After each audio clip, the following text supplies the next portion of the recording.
Welcome to the Work Hard, Play Hard podcast. My name is Rob Murgatroyd, and I am a former doctor turned lifestyle entrepreneur. Each week, I interview some of the best minds on the planet on the science of achievement and the art of fulfillment. Today's episode is a mini-sode that we call Fri-Date with the Wife. In these mini-sodes, my wife Kim and I deconstruct the strategies that we've developed over the last decade to not only grow personally, but to turn our struggles into lessons and create fulfillment in all areas of our lives. Excuses are over. It's time to live. Let's dig into today's topic.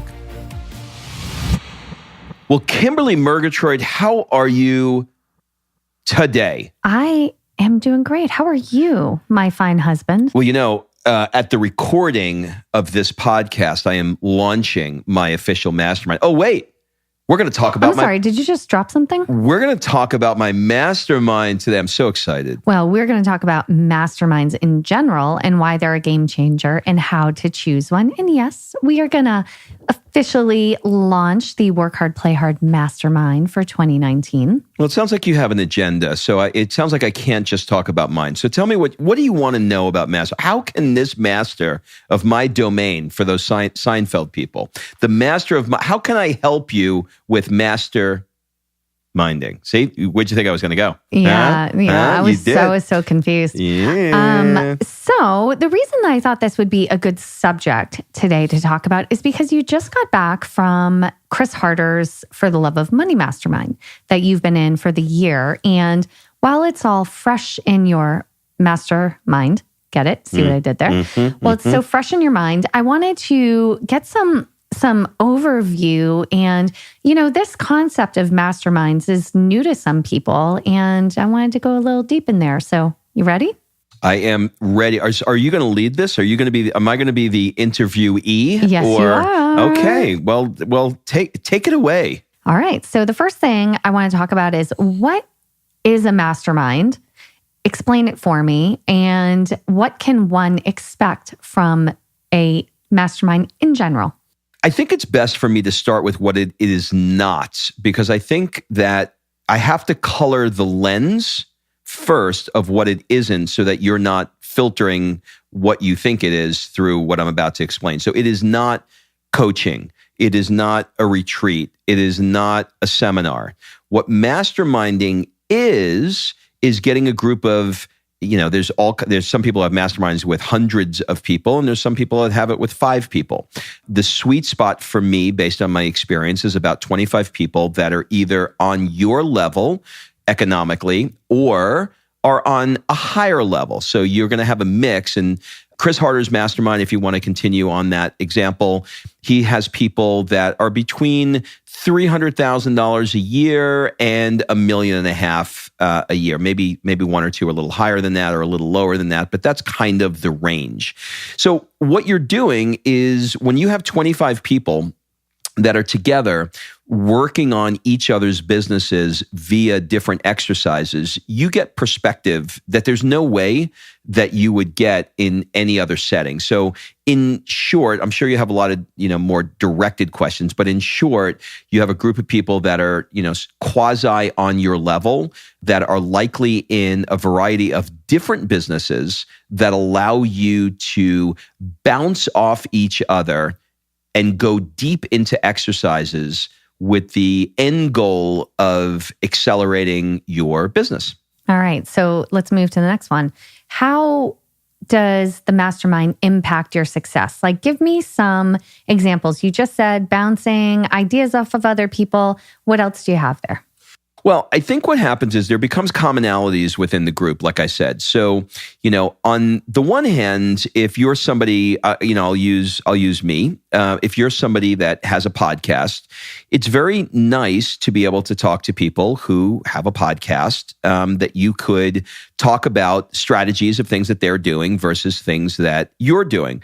Now, that said, it's also nice to talk to people who don't have a podcast, because a lot of times people in one particular line of work tend to chase other people who are in that line of work, and they're all doing the same thing, and thus originality is decreased. So I think that would be one point. Another thing is What starts to happen is you start to develop deep connections with the group. And if the facilitator of the mastermind is worth his or her salt, they will be very strategic in how they bond and blend the group together with exercises at the right time with the right facilitator who's leading the exercise to allow the group to bond.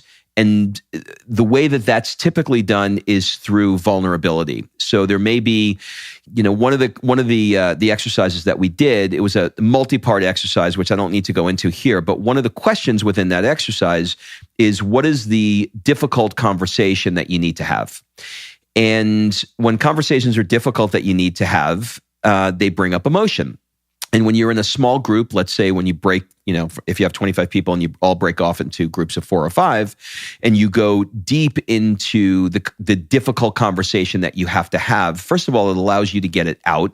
Second of all, the people listening will share with you, hey, I had to have that conversation. That wasn't easy. Or I'm not emotionally tied to this conversation, so I can offer you some perspective. Here's the perspective that I'll give you.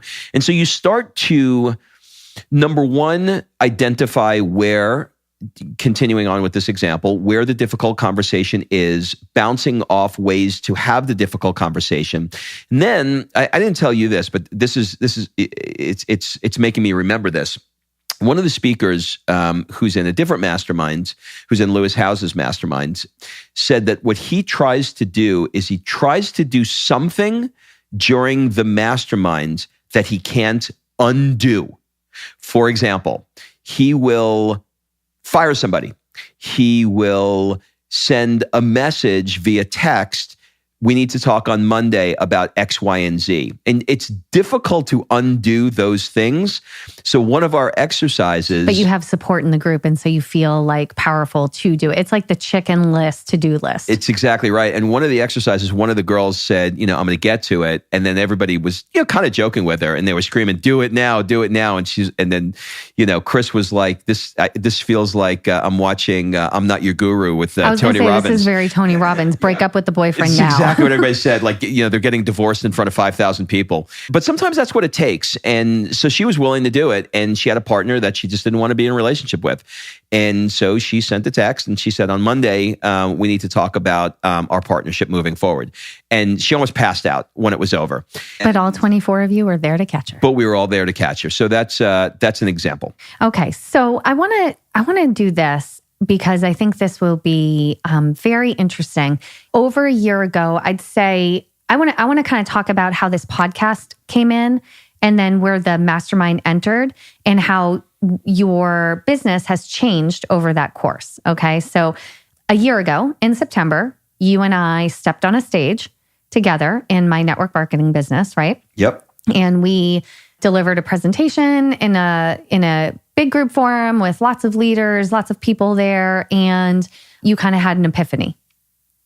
Yeah, I had an epiphany, and the epiphany that I had was, sometimes you try and force things, right? We both decided together that we were going to get into network marketing. And while I love the business, I'm still very much involved in the business.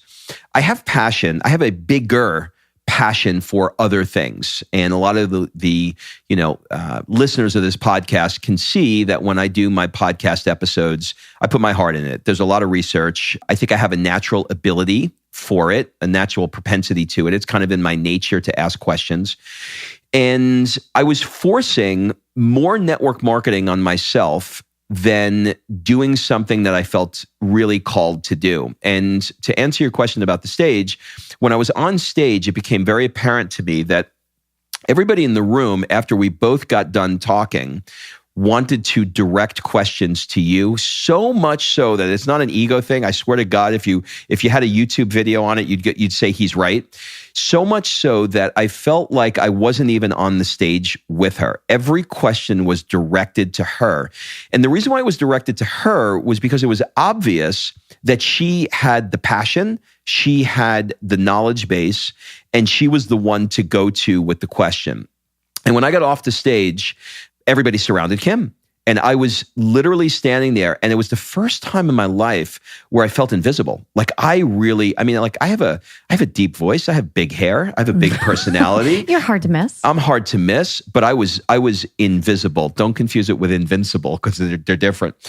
And I just really felt like I was in the wrong place. And so as a result of doing that, Kim and I had to decide, how do we navigate these rough waters where I have a love for network marketing, I have a love for our team, but I also have an interest in other areas. And so what we were able to do through the undying support of my wife was retool how we both showed up in these areas. And so effectively right now, Kim, we kind of are like running like 90-10, I would say. So 90% of our team is being run by Kim, and 10%, which is mostly just support where she needs it, is being done by me. 90% of the podcast and this new mastermind is being done by me, and 10% of the support, and probably a little bit more right now because we're just launching, is done by Kim. And so the reason I went back to that stage moment is because after that, we played stupid idea time.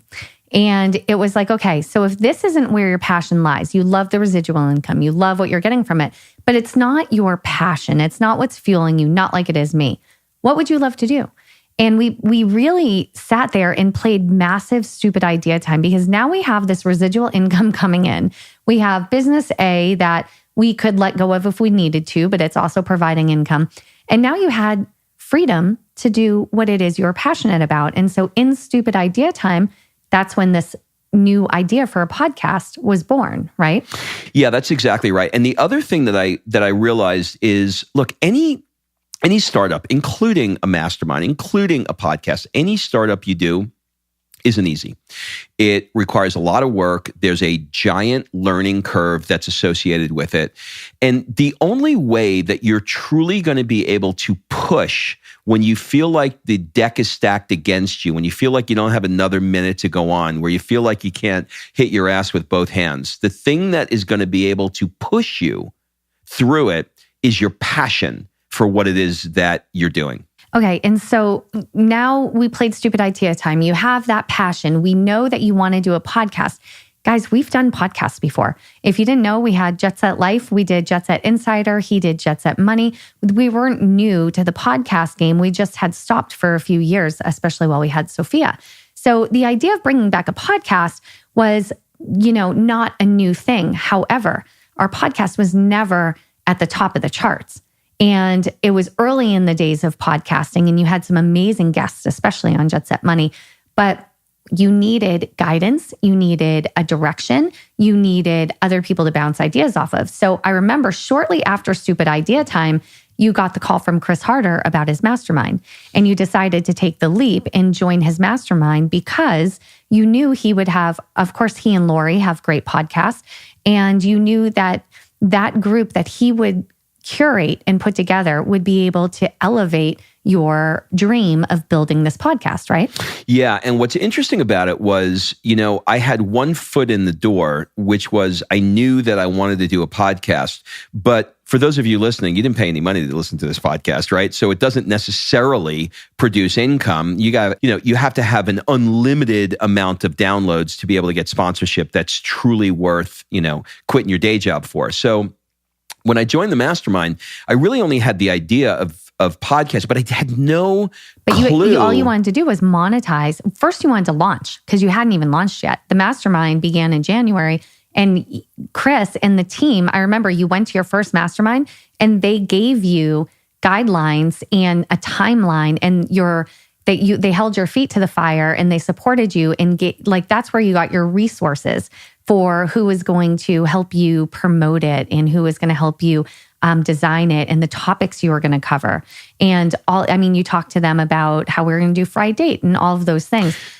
Yeah, that's exactly right. It's funny, God, it was just yesterday, but it seems like it was so long ago. It seems like you've had this forever. Because so much has happened. Yeah, so much has happened in 1 year, and your original goal was to monetize. So you walked into the mastermind, and the reason I'm going deep on this is I want people to see the trajectory that this can take.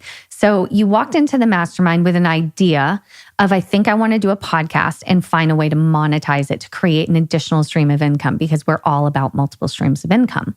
That's exactly right. And so in having the conversation there, I was able to identify a couple of things. One, what the overall year of the mastermind needed to look like in order for it to be successful. So in other words, something that I wanted to mastermind. Now, here's a point. A lot of people are reaching out to me for my mastermind saying, I don't exactly know what it was that I want. Good, because I didn't either, okay? I just had an idea of something I was good at and an idea that I think I could do something with podcasting. But in terms of creating my own mastermind, and specifically in the way that I'm doing my mastermind now, was completely not on the table. Okay, so yeah, I don't want to get too far ahead. So you went in, they helped you in the first one create this idea for the podcast, work hard, play hard. Who are you going to interview?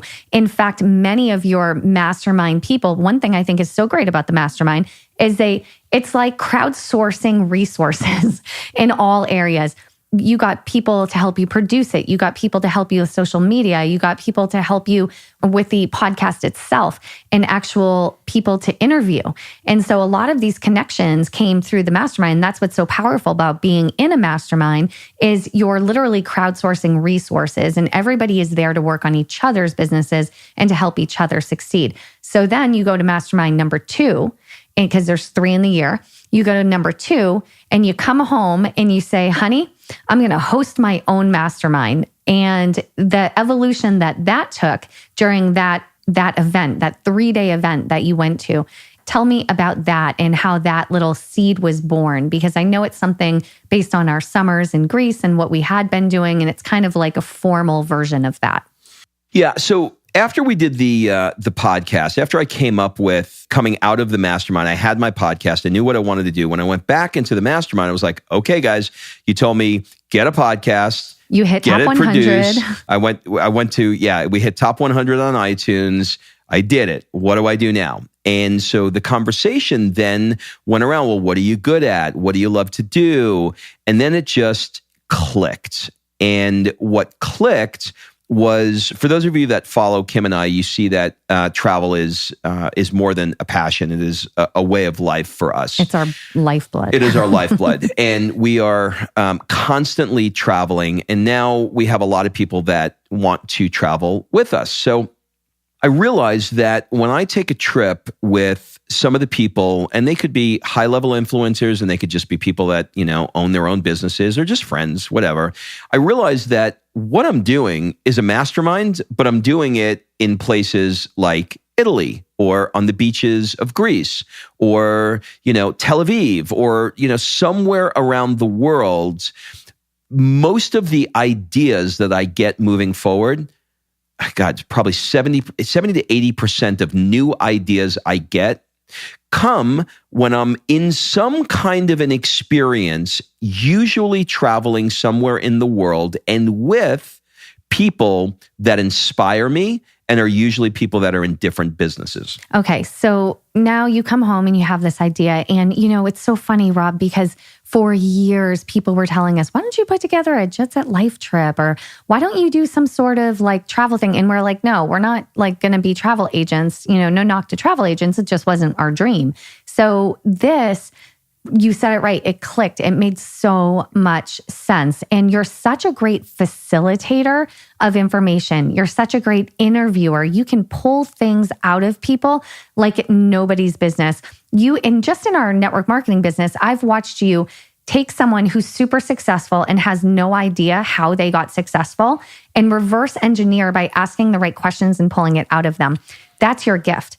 And also, your other big gift, your magical gift, is your gift of creating magic moments for people in these magical experiences. So a mastermind in the way that you're going to do it, which no knock to the people that do masterminds in conference rooms. You just came from one of those. No knock to that. It's just not how you're going to do it. The way you do it is through experiences, experiential learning, and putting people in a different state emotionally, physically, laughing and having a great time, and also facilitating those changes that need to happen. So to me, what's been so amazing about watching you go through this mastermind experience is that 1 year ago, this wasn't even on the table. As of right now, you already have your mastermind over 1/3 full, almost a half full, and you haven't even launched it yet. Like I think you launched it yesterday, which is amazing to me. Yeah, I mean, what's interesting is as I'm thank you for that, and while I'm listening to that, it's one of the presenters at the Mastermind this weekend said something that I've wanted to have an opportunity to use it, and I think I could use it now. It's difficult to read the label when you're inside the jar, and I love that expression because there were things that I was doing naturally while we were traveling around the world and having dinners in cool places. And it doesn't even have to be, international. It could be domestic. But the point is that there were so many things that I just intuitively knew that when I leave and I take a trip somewhere with cool people, I know that I'm going to come back with new ideas, new inspiration, because I'm getting out of my familiar network. Now, I knew it. I was inside the jar. I couldn't read the label. So for me, I just operated my own life that way. And it wasn't until somebody pointed out and said, dude, there are a lot of people that are not doing this that can benefit so much from this. Why don't you do it? So, we started getting bigger. Like, this was not an official mastermind in Greece this summer, but we had 15 people with us in Greece. And it was one of the best masterminding experiences that we've ever had because of the kind of people, where we were, and what came out of it. And some little things that we've always used, like our stupid idea time game, our goal setting game that here's the thing, right? A lot of people will set their goals like stressed out Monday morning, whatever. They're setting their goals for the new year, the last quarter, whatever. And here's how we set our goals. We have this magical restaurant in Mykonos that's outdoors. It has no electricity. It has about 10 tables. You're looking at the most blue-green sea I have ever seen.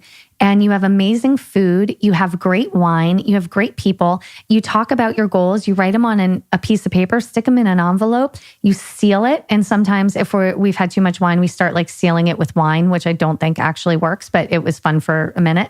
And then, in a year, we open those same goals and see what we hit, what we missed, and all of that. So these things that we've been doing naturally in our lifetime, now you get to put into this mastermind and create those magic moments. Like what you did in Greece this summer for our friends was insane. And they all had the most amazing time because of it. And I know came back with such great lessons. And some of the biggest lessons we've ever learned have been on these trips with amazing people that are, that's the thing about up-leveling your tribe. If you do the opposite of what you just described, you will never get your best idea sitting in front of a computer screen. Yeah. And it's true. Stressed out with other things to do, sitting in front of a computer.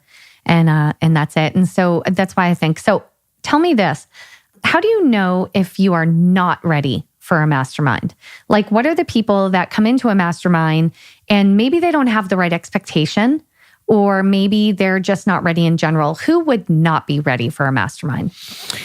I think people that are not willing to play full out. I think people that are stepping into a mastermind that they can't afford. I've seen that. That's a big deal. There's two people. There's the ones that can afford it and aren't willing to get out of their comfort zone and do it. And then there's the other ones who are willing to get out of their comfort zones, but really can't afford it.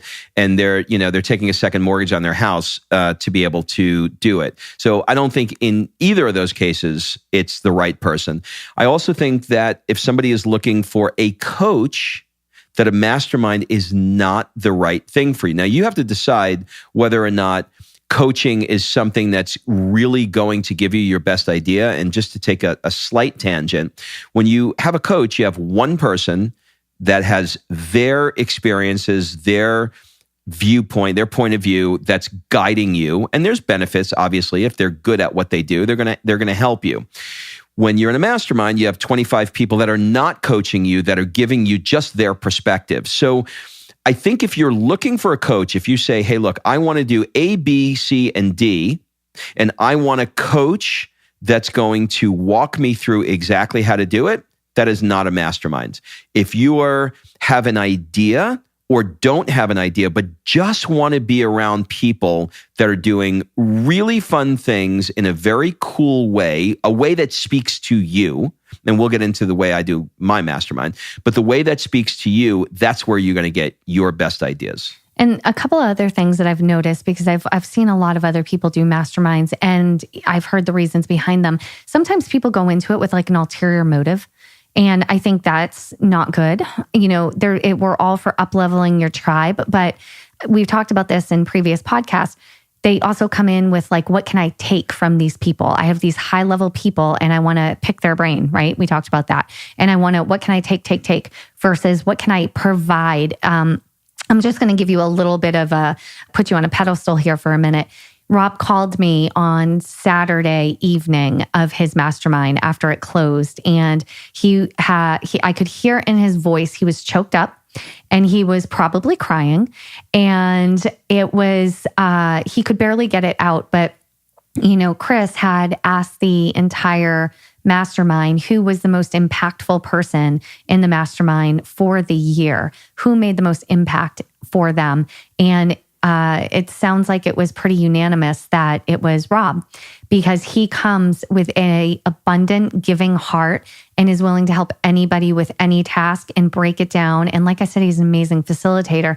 So he was voted by his peers in the mastermind as the most impactful person of the mastermind for the year. And that is the person that needs to come into a mastermind that wants to give, not the one that wants to hide their resources or just get close to a certain, Insta celebrity. Like, you don't want that. That's not the right person for a mastermind. You want someone with this kind, open, giving heart that is there to provide as much knowledge and support and guidance as possible. So yeah, thank you. I just want to celebrate you for bringing that up. It was definitely, when you see the girl who wins Miss America and she's like crying, I didn't think I was going to win. That's exactly what it felt like for me.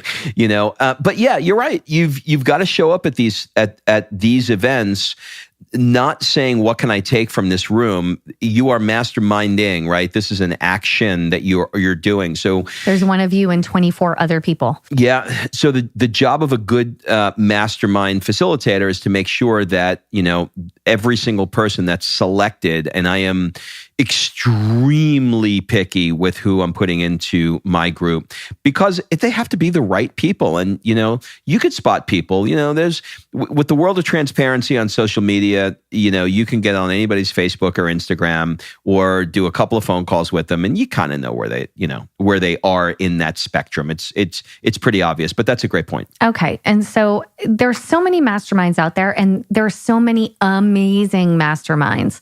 And we're going to talk about yours in a second, but how can people choose the right mastermind for them? Obviously, price kicks it off, right? Like, you want to make sure you can afford your mastermind. What other things should people look for when they're choosing a mastermind?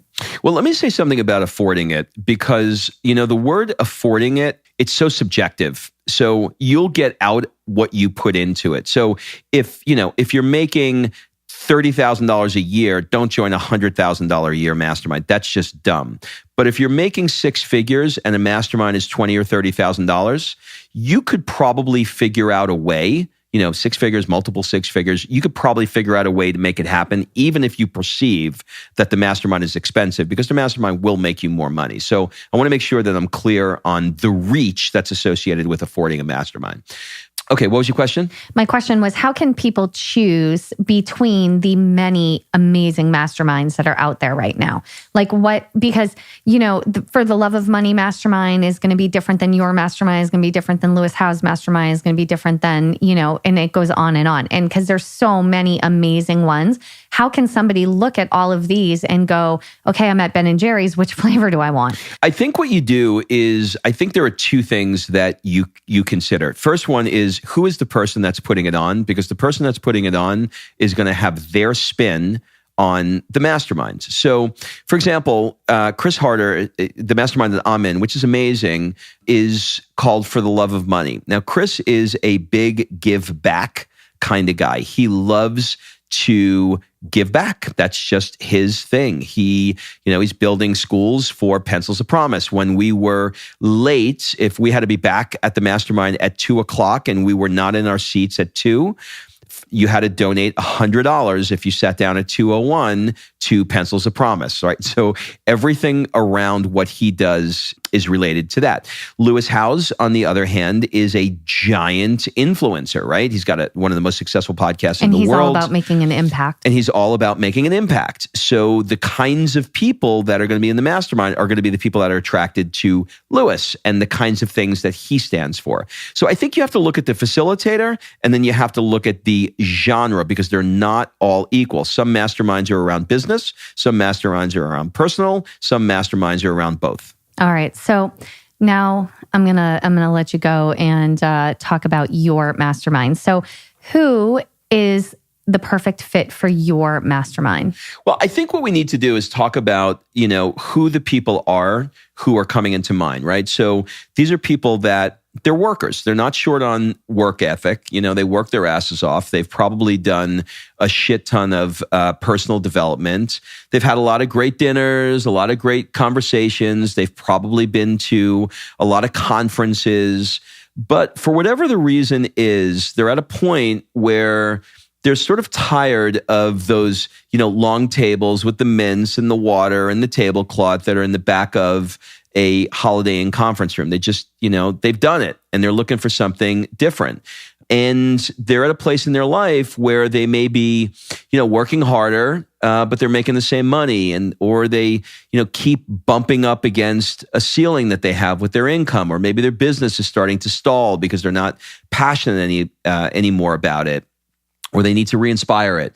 Their relationship maybe with their spouse it can use more of a deeper connection because they're spending so much of their time working. There's this giant imbalance, and let's talk about balance for a second. There really is no balance. You're not going to take like a seesaw where you're going to, make it perfectly even. There are going to be times in your life and different seasons in your life where you're going to be, quote, out of balance. But when you're hitting a point where you're 30, 40, 50 years old and all you're doing is working, and your relationship with your spouse and your relationship with your children, your relationship with your friends is really starting to suffer because you're becoming so one-dimensional that all you're doing is freaking working, then it becomes an addiction where you don't know how to do anything else other than work. And that, the mark where you hit $200,000 a year, if I just hit 200, then you hit it. If I just hit 300, then you hit it. Then it becomes 400 and 500 and $1 million and $2 million. And what happens is you just never take the time to say, I need to start looking at other areas of my life. And if you listen to my Work Hard, Play Hard podcast closely, you will hear that when I talk to entrepreneurs, they are very, very good at talking about the work part of their life. I mean, they are chatty Cathy, right? They just keep going. This is my idea and I loved it and this is how I came up with it. And then when I move into the play hard part of their life, there becomes these long pauses of, well, what do I do outside of business that lights me up? And they're struggling. And in the beginning, I was like, I don't know how I'm going to do this show because, how am I going to do a show on Work Hard, Play Hard when nobody's playing? And then I realized that this is an area that is at great risk for an entrepreneur. Okay, so, you just alluded to a lot of things there, and I am not the interviewer you are, so I'm realizing my questions are now backwards. But what sets your mastermind apart from the others? What are you just alluded to relationships and to pushing in other areas of your life. And of course, that's the work hard, play hard philosophy. So how is your mastermind going to be different? Is it going to up-level their success if they're playing? Tell me more about that. Well, what's going to make it different on the surface is we're not going to be doing it in the conference room, first of all. We're going to be doing it around experiences. So let me say this. If I take you to Italy and we go truffle hunting, and then we come back to the villa and we have a glass of champagne and we brainstorm ideas or do mastermind exercises, they're going to be much more blue sky thinking, inspirational, and ideas are going to come out of the universe in a different level than if I did it in New Jersey at the La Quinta. You know what I mean? You're just going to get sorry, New Jersey. You're just going to get... Sorry, LaQuenta. Sorry, LaQuenta. You're just going to get a different level of thinking. So on the surface, it's going to be different because it's designed to be completely different. Okay, so let's set the stage. Here in your mastermind, you're doing 3 mastermind, in-person masterminds, right? Yep. So 1 domestic, 2 international. Yes. And, right now we're going back and forth between different destinations, but, we're pretty solid on domestic being Boston, right? Yep. And currently international, we're pushing you outside your box, and you're going to do St. Petersburg, Russia, I think. Yep. And Florence, Italy. So those 3 are what you're going with. So now you have this group of 25 amazing high achievers that really need to push and become more fulfilled in all areas of life, right? They need to re-inspire themselves possibly. Maybe they're shifting into a new industry. Maybe you've always been a doctor and now you're shifting into podcasting or something like that. Maybe you need a little more fun in your life. Maybe you need stories to be able to tell because you're an influencer and you want to share experiences and have a more catalog of stories to share on stage, whatever it is. So now you have this massive group of people. You're taking them to all these amazing destinations, creating your Rob magic moments and experiences. How is all of this, if you could sum it up, going to increase not just their fulfillment, but also their business success? Well, because what we're going to be doing inside of those experiences is we're going to be masterminding not just your business, but also your personal life. So we're going to be talking about maybe some blind spots that you haven't seen in your business. And, some of the people that are already in the mastermind are people that have companies that are, worth $80 million. And there's other people who are influencers. So you're going to be getting perspective from multiple different industries, let's call it, that are going to help your business grow. You're going to be in an environment that's going to be super inspirational, that's going to help you to come up with ideas that are inside of you, that are going to help you grow. And the kinds of people that you're going to be around are people that are really, really good in lots of different areas of not just their business, but their life. So for example, let's just say that, 15 of the 25 people, never miss a day of workout. Well, if this is your new tribe, if this is your new group that you're hanging with, and, 15 of the 25 that you're going to be spending the year with are into training and nutrition and going to the next level, and you don't work out, chances of you starting to work out are going to be much higher. So they say that you are the average of 5. Another example is if you're around people that are making, 3 or 4 times what you're making, you're the average of your 5 people. Your income is going to start going up. So all of these different areas of your life are going to start going up because of the concentration of the people that you're now spending the next year with. All right. And how can somebody apply for your mastermind?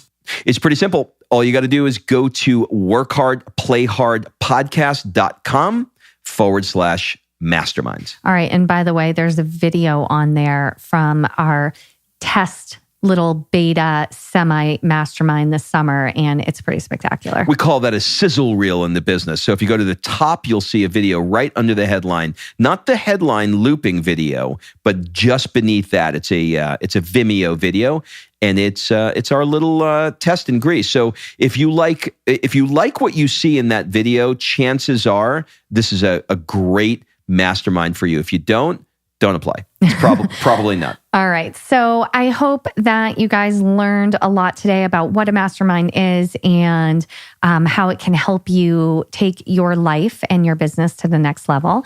And again, if you are interested in Rob's Work Hard, Play Hard Mastermind, workhardplayhardpodcast.com/mastermind. Have a great week, everybody. All right, thanks for listening. If you love this episode and you know someone that needs some help in either stepping up their work hard game or their play hard game, it would mean the world to me if you shared this podcast with them to help me get this movement out there. So if you like what you heard, head on over to iTunes, take 30 seconds and leave me a 5-star review, and I will be forever grateful. So until the next episode, excuses are over. It's time to live.